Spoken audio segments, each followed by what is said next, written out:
Landman versus landowner. Who really has the power when it comes to negotiating? It all comes down to one thing: bargaining power.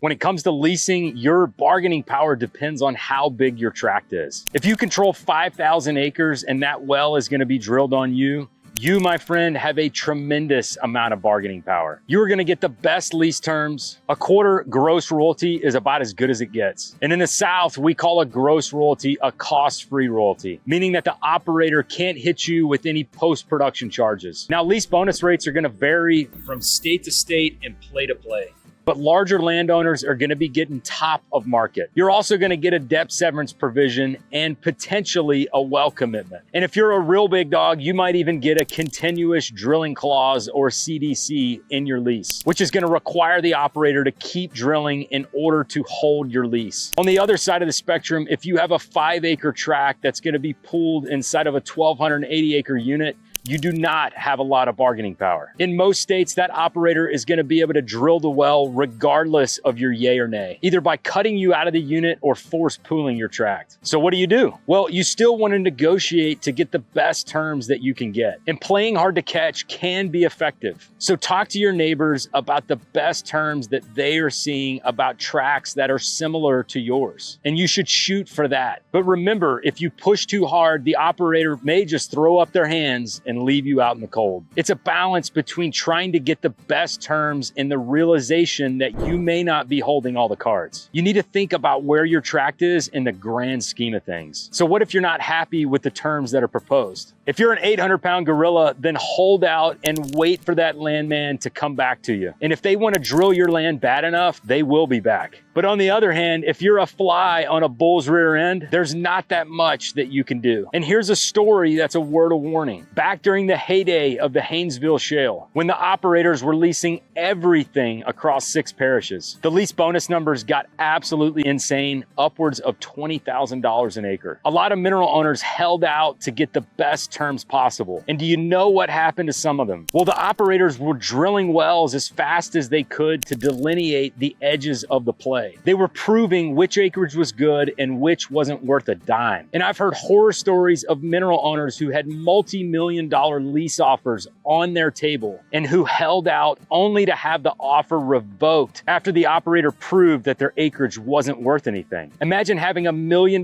check on your table only to get nothing. So remember, it's a balance. Always shoot for the top of the market, and a little negotiation can go a long way. But don't cut your nose off to spite your face. We release videos on this channel every single week that cover all things minerals. And if there's leasing activity in your area and you want liquidity now, click the link below to find out what your minerals could be worth.